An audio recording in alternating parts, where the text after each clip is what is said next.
Assalamualaikum warahmatullahi wabarakatuh. Salam sejahtera kepada semua. Caham, Wanakkam. Alhamdulillahi rabbil alamin. Wassalatu wassalamu ala asyrafil anbiya wal mursalin wa ala alihi wa sahbihi ajma'in. Saudara Khalil Saman, saudara yang berhormat Pertama Dr. Faidah Hafizah, rakan lama saya Dr. Cik Ibrahim, yang berhormat Aminul Huda, Ketua Amanah Johor dan Ahli Parlimen Seri Gading. Pemuda kita tadi nampak muda, 7 anak. Dia tak beritahu dia ada berapa kabareta. Seluruh pimpinan parti-parti dalam Pakatan Harapan, rakan-rakan daripada UMNO Barisan Nasional, para hadirin, saudara-saudari yang dihormati sekalian. Saya Muhammad bin Sabu berkecimpung dalam politik sejak tahun 78 bersama dengan Parti Islam se-Malaysia. Lebih kurang 37 tahun berada dalam parti tersebut, dan jawatan yang paling tinggi saya dalam Parti Islam dulu ialah Timbalan Presiden PAS. Hadirin sekalian, pergolakan dalam parti itu lebih kurang saya tahulah, sebab saya duduk jawatan tinggi. Saya bukan ketua pemuda cawangan, saya bekas Timbalan Presiden. Orang nombor 2, anything happen jadi kepada presiden, saya pangku tahu. Kira itulah.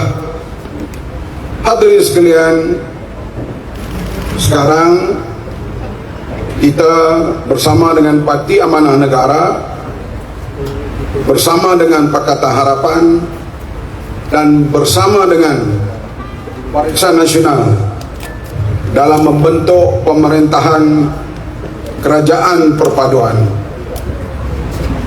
Oleh itu, kita berada dalam suasana baru, politik baru bagi rakyat Malaysia, dan pengalaman baru bagi saya sendiri. 44 tahun berlawan dengan UMNO bukanlah senang. Tengok simbol ni sekarang di dadaku. It's not easy. Tetapi kita tahu dalam politik ini tidak ada musuh yang kekal, tidak ada kawan yang kekal. Yang ada adalah kepentingan parti dan kepentingan rakyat yang kekal. Contoh yang paling hebat kita lihat di Indonesia, Prabowo 2 kali berlawan dengan Jokowi. Perlawanan di sana, pilihan di sana bukan macam kita kempen 2 minggu, mereka kempen berbulan-bulan. Ni nak pilihan raya tahun depan 6 bulan lagi, sekarang kempen dah. Poster merata di Jakarta sekarang. Pilihan raya tahun depan tu. Berlawan cukup hebat. 2 kali Prabowo kalah. Kalah pula tak banyak, lebih kurang selisih 5%, tak banyak lah. Kali kedua Prabowo try lagi, kalah lagi. Paling menakjubkan, Jokowi berbincang dengan Prabowo atas kereta api, persetujuan dibuat. Jokowi kata kamu kena masuk dalam kabinet dan jadi Menteri Pertahanan. Di Indonesia Menteri Pertahanan menteri yang agak kanan karena dia menguasai ABRI, Angkatan Bersenjata Republik Indonesia yang anggotanya dekat 1 juta. Jawatan itu jawatan yang paling digeruni di Indonesia. Tapi Jokowi berani beri jawatan itu kepada musuh politik dia. Akhirnya percantuman dua pemimpin itu meletakkan negara Indonesia paling stabil dalam sejarah. Inilah hadirin sekalian, saya harap perkembangan ini, yaitu kerjasama antara PH dengan BN ini, akan mewujudkan kerajaan yang paling stabil dalam Malaysia, insyaAllah. Kerana kedua-dua pihak kena jaga pantang larang masing-masing. Apakah hendak UMNO, kita kena tahu.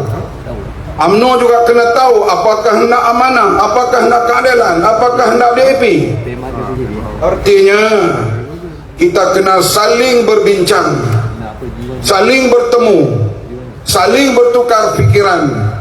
InsyaAllah kerajaan ini paling stabil sehingga pilihan raya akan datang. Dan bila stabil, datang pilihan akan datang, rakyat akan meneruskan lagi kerajaan perpaduan ini, insyaAllah, selepas pilihan raya 4 tahun yang akan datang. Hadirin yang dihormati sekalian,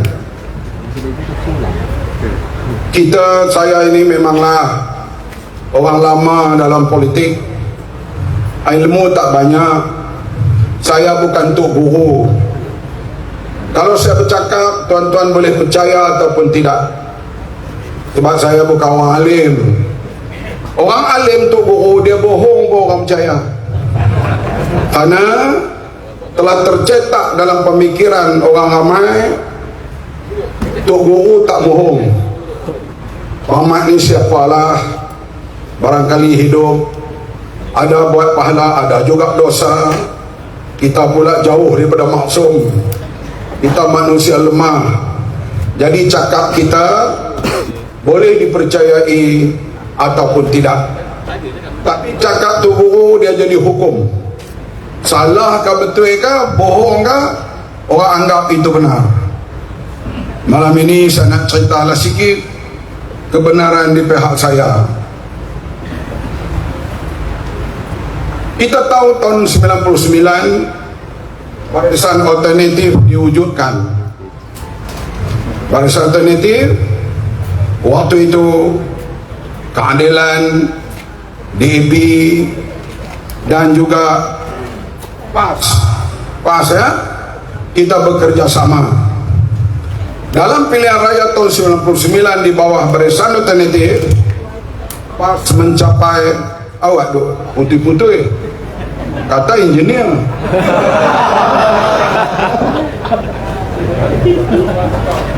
Hadirin sekalian,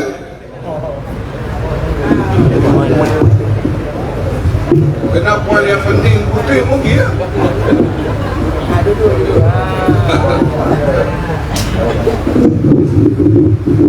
Dalam pilihan raya tahun 99, waktu itu kes Datuk Seri Anwar Ibrahim memuncak. Reformasi kedengaran di bandar dan di kampung. Dalam pilihan raya tahun 99,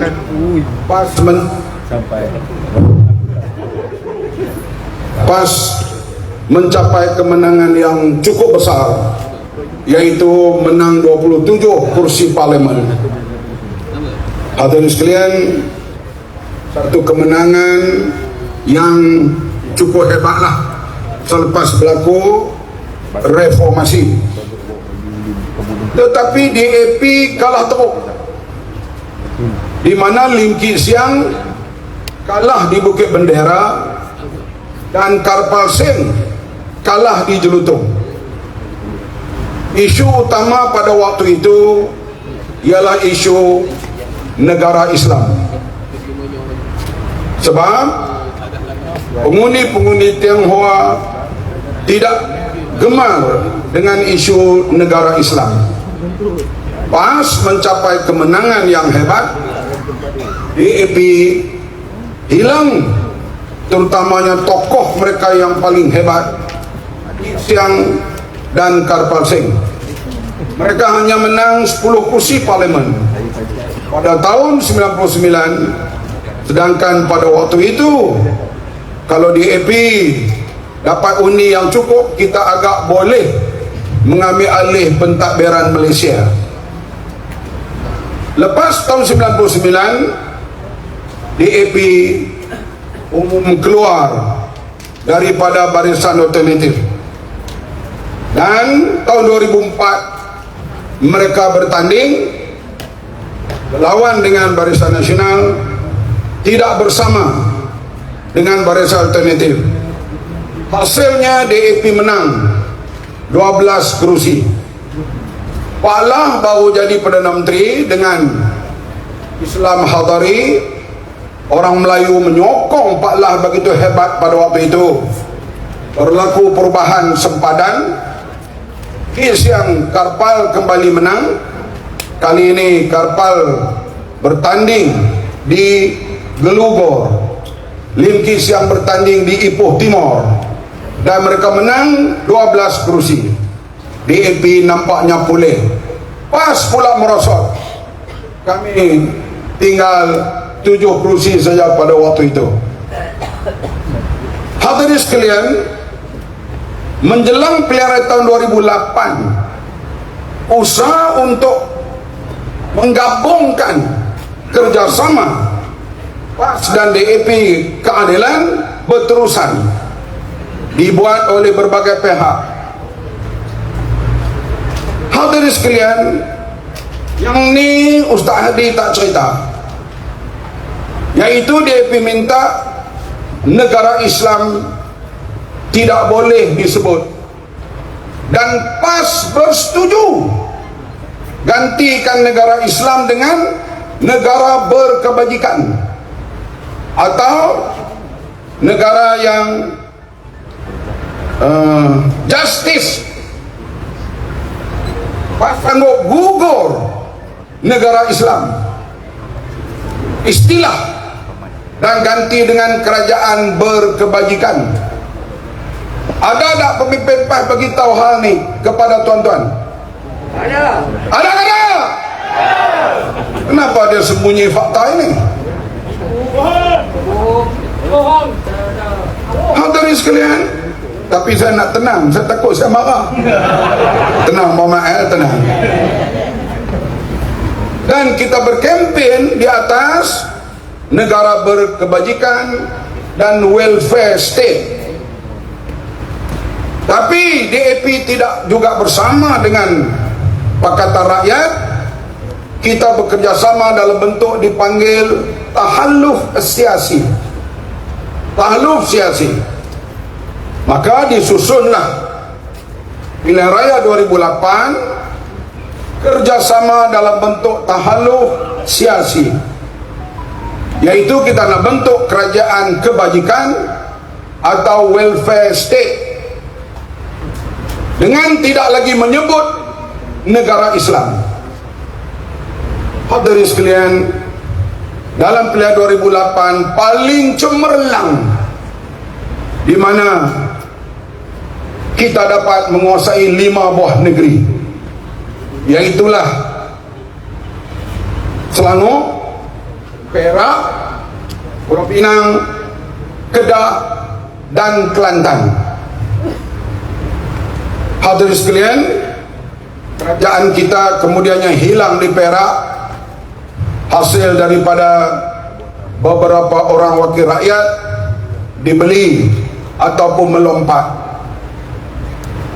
Kerajaan kita terus bertahan di Terengganu, di Pulau di Selangor, di Pulau Pinang dan di Kedah, terus bertahan, dan Kelantan. Menjelang pilihan raya 2013, isu hudud bergema di Malaysia ini. Isu hudud.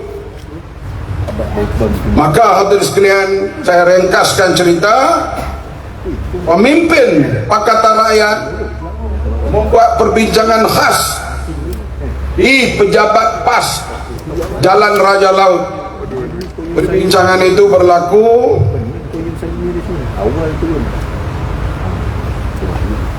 pada tarikh, saya mana tertinggal lah nota ni, 29 September 2011. Yang hadir daripada pihak DAP yang saya ingat, Lim Kit Siang, Karpal Singh, Anthony Look, Lim Guan Eng, Lim Chin Tong. Beberapa orang lagi saya tak ingat. Daripada PAS yang saya ingat, Togo Haji Adi, saya, Dr. Zul, itu yang hadir, dan Mustafa Ali, Setiausaha Agung. Daripada Keadilan, Dato' Sri Anwar Ibrahim, Saifuddin Nasution, dan beberapa orang yang lain lagi. Dalam perbincangan itu, Karpal Singh keras, no hudud, sebab ia bertentangan dengan perlembagaan Malaysia. Karpal keras, itu pendirian Karpal. Akhirnya keputusan apa yang dicapai?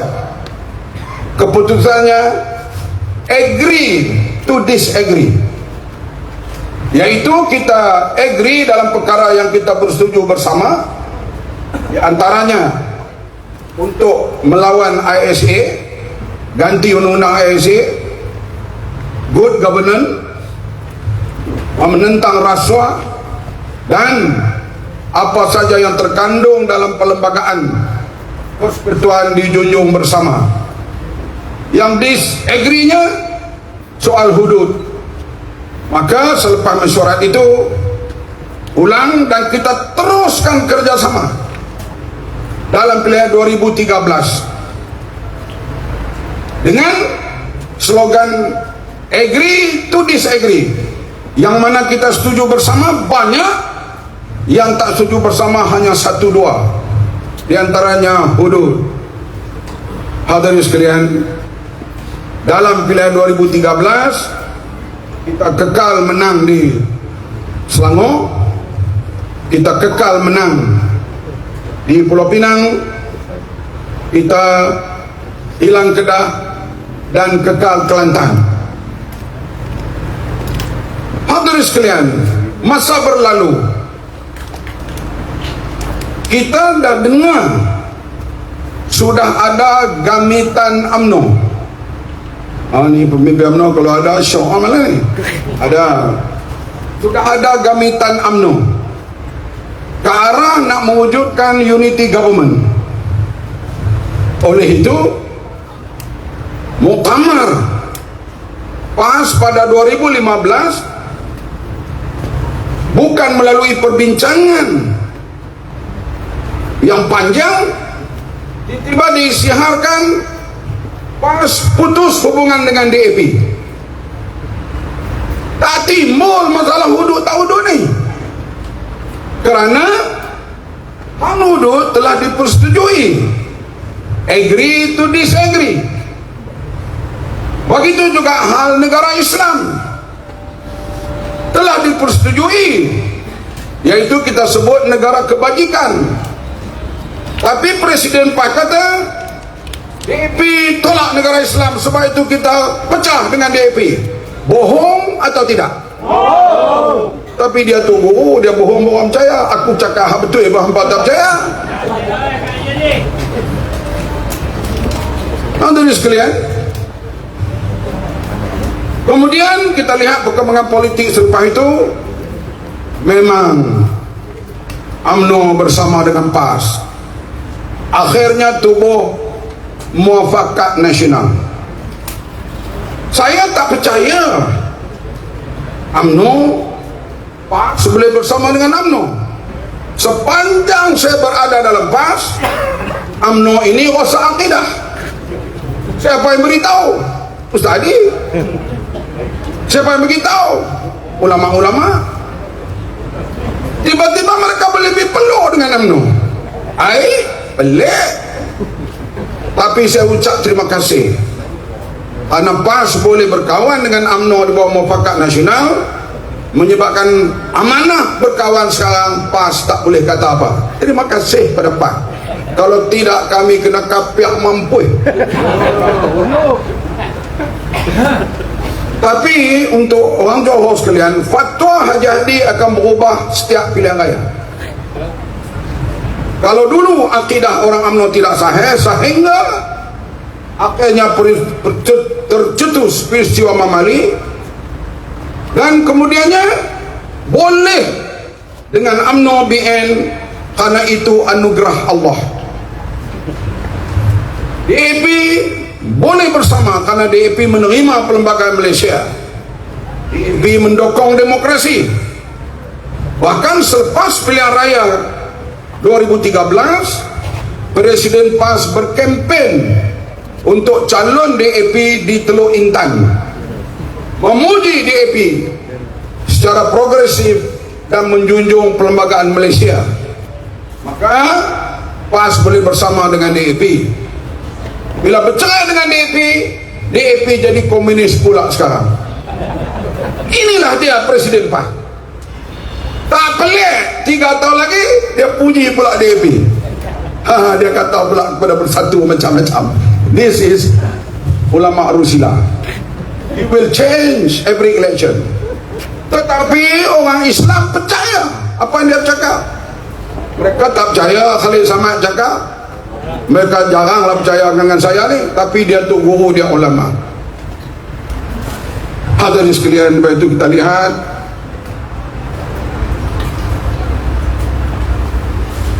hal hudud memang menjadi perjuangan PAS. Tetapi bila mereka dapat kuasa, hudud tak jadi perjuangan. Pelik, patutnya masa berkuasa lah mereka membawa usul 355 dalam parlimen. Kalau mereka bawa usul 355, menteri undang-undang pula daripada PAS, bukan daripada yang lain.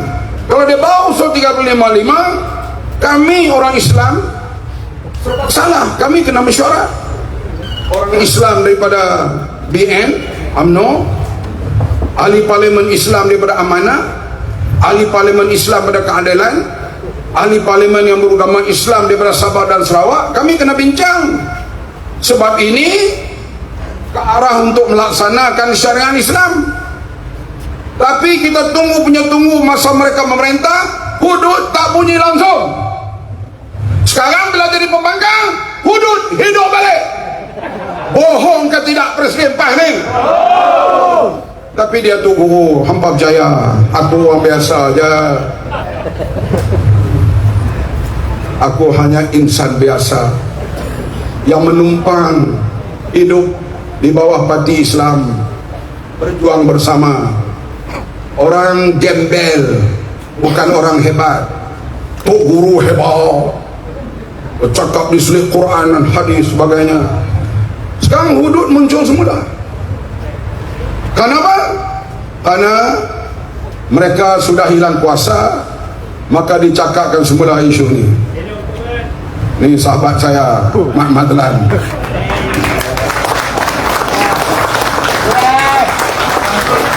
Sila kejap lagi. Alhamdulillah. Jadi hadirin sekalian, PAS berpisah dengan DAP pada 6 Jun 2015. Okey, dia berpisah dengan PAS, berpisah dengan DAP, kononnya isu negara Islam, walaupun dia berbohong. Berpisah dengan UMNO, apa hal pula? Isu apa? Berpisah dengan Keadilan, isu apa? Tak lama lagi mungkin berpisah dengan Bersatu, isu apa pula? Artinya hadirin sekalian, mereka meraba-raba.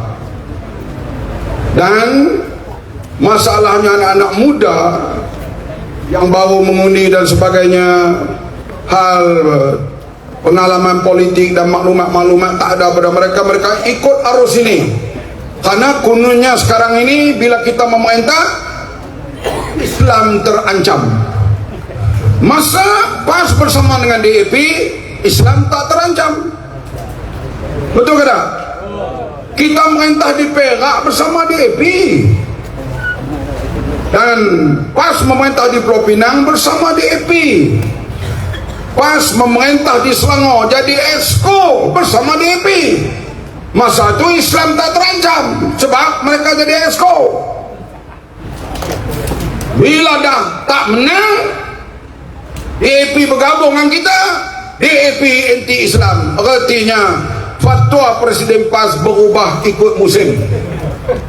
Tak apalah, tuan-tuan kan nak percaya ke aku ni manusia kerdil, dia ulama, bohong pun orang terima. Sekarang ni cuaca macam ni, kalau Haji Hadi kata hujan, pengikut dia percaya. Jangan, sebenarnya Tok Guru nampak, kita tak nampak. Hadirin sekalian, inilah. Dan kita lihat mereka bersama dengan Muafakat Nasional tidak lama kemudian bercerai. Mereka, kita lihat, sepatutnya ulama orang yang berprinsip. Kita PAS, kita biasa dulu isu Mamali. Saya kena buang daerah di Kuala Pilah 2 tahun. Ceramah PAS begitu hebat, ramainya orang hadir isu Mamali. Tapi datang pilihan raya, PAS menang 1 kursi parlimen, 3 kursi Dewan Undangan Negeri di Kedah. Ahli PAS tak memerontak. Kita terima keputusan rakyat. Tak apalah, tak menang lagi, kita kempen. Dan orang yang macam saya ni, orang yang apa dia kata semalam tu, takut kalah. bukan lemah akidah apa?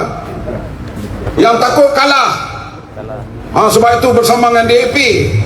Hak takut kalah ni lah masuk ISA berkali-kali. Hak takut kalah, hak yang inilah yang Khalid Samad berapa kali kena tangkap, Datuk Mahfuz Umar, Salahuddin Ayub. Hak berani ni, hak keliling Ustaz Hadi, hak pembodek dia tu.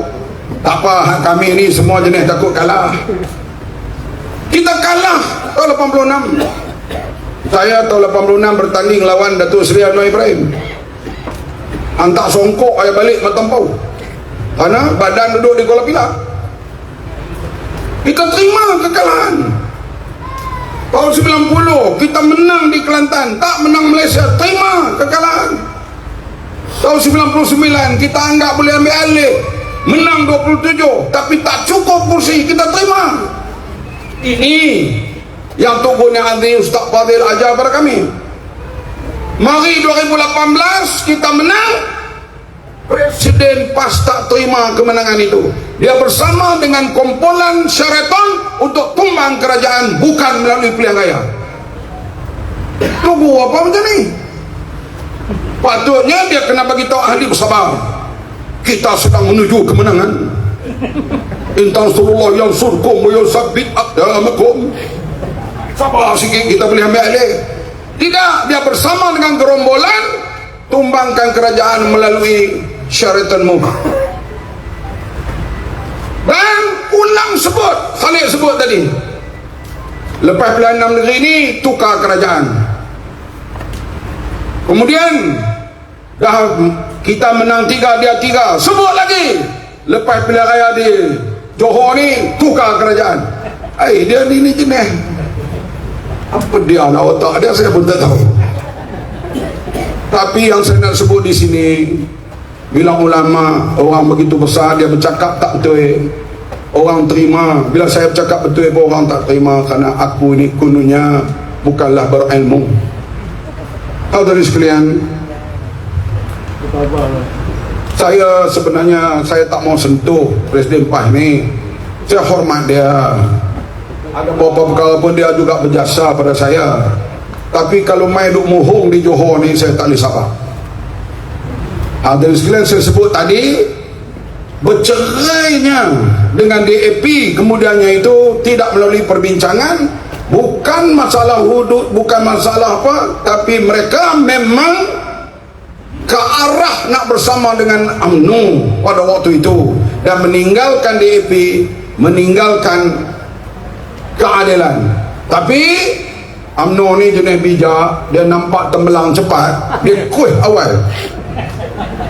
Mereka memang tahu lama dalam politik, dan sekarang hati saya, prinsip saya, kalau keputusan parti saya pegang. Berkawan dengan DAP, saya berkawan betul-betul. Saya pergi rumah Kik Siang, saya pergi rumah Guan Eng main rumah saya. Hari Chinese New Year saya pergi rumah Guan Eng, dia tinggalkan dapur dia, dia cuci bersih, suci semua, minta saya tolong masak. Kita berkawan. Bila berkawan dengan UMNO macam itulah, aku sayang sungguh pada UMNO sekarang.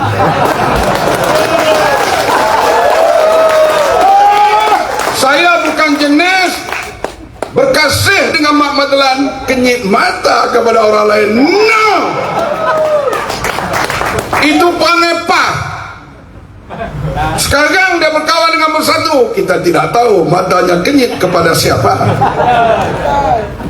Masa dia duduk berkawan dengan keadilan, dengan DAP, dia kenyit kepada UMNO. Kemudian bila dia hilang UMNO, dia kenyit dengan Bersatu. DAP, kalau pas kenyit mata kepada kamu, kamu tutup kedua-dua mata. Kita bila kita buat, sebab nak bertahaluk dengan DAP melalui hujah. Ulama ni keluar pandangan ni, ulama keluar pandangan, akhirnya mereka kata boleh, kita terima lah. Kalau nak bercerai, kenapa bincang balik? Kemudian kita tahu kali ini bukan bincang, tapi keadaan yang menentukan. Lepas pilihan raya, tak ada siapa pun dapat majoriti. Nak bentuk kerajaan, BN setuju, parti lain tak setuju. Cukup 1-12, Sabah Sarawak setuju. Sekarang kita bersama dengan BN UMNO. Jangan bimbang Mak Madlan, kasihku padamu tak akan berubah, insya-Allah. Dan kita akan bina bersama, termasuk negeri Johor ini, di bawah kerajaan perpaduan. Dan kami tak tinggal dasar Islam. Amanah terus mendukung dasar Islam rahmatan lil alamin. Rahman untuk semua. Islam itu, kita bercakap dekat DAP tak sembunyi, kita bercakap depan keadilan, non muslim tahu, sebab Islam ni boleh bawa rahmat kepada semua.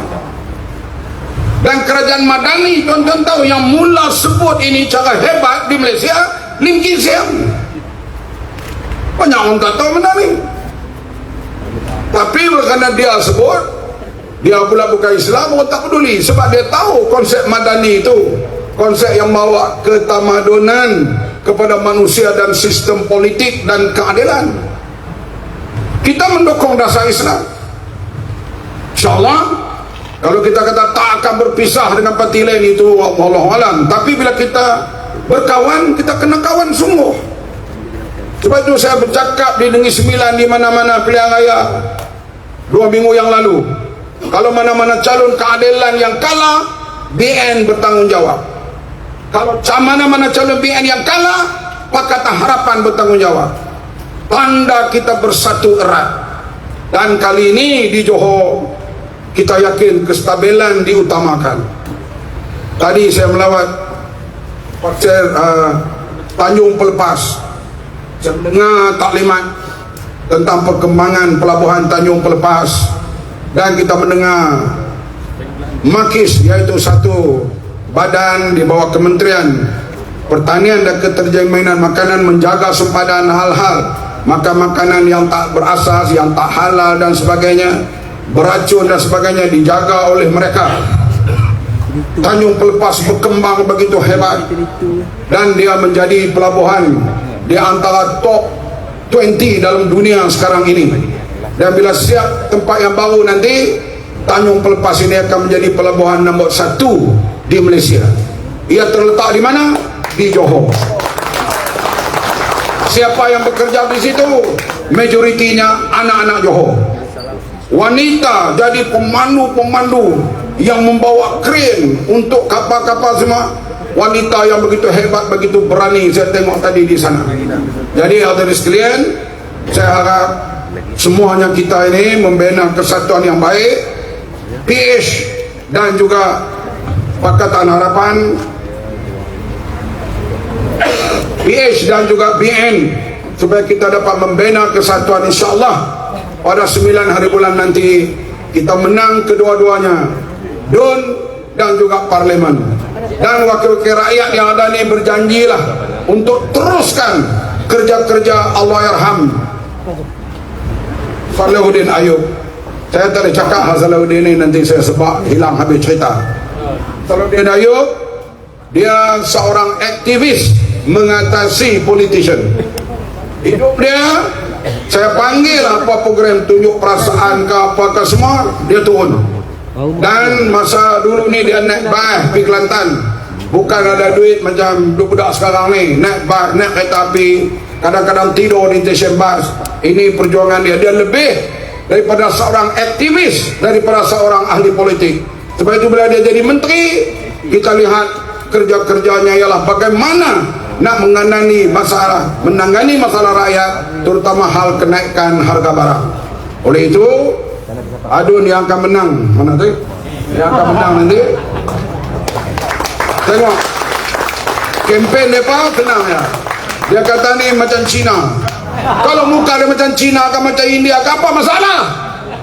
Tuhan yang jadikan. Ini pula komunis sampai pakai. Ni, popok pah ni. Aku lah kalau bukan kempen belah aku maki mampu. Jadi malamnya aku break geram. Tapi geram pun kena break sikit. Yang pentingnya hadirin sekalian, pembohongan boleh dilakukan oleh sesiapa. Dia bertaraf mana sekalipun. Tapi saya mendedahkan rakan-rakan di sini ada fakta yang berlaku.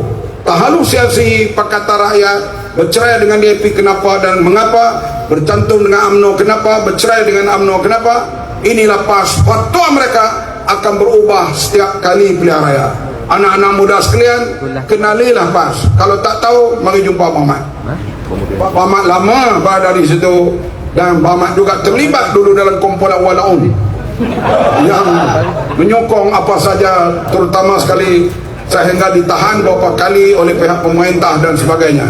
Tapi kita makin tua makin rasional, dan sekarang kita kemukakan Islam rahmat untuk semua, dan kita bersama dengan Barisan Nasional untuk membina Johor yang lebih maju, lebih baik, lebih membangun pada masa yang akan datang.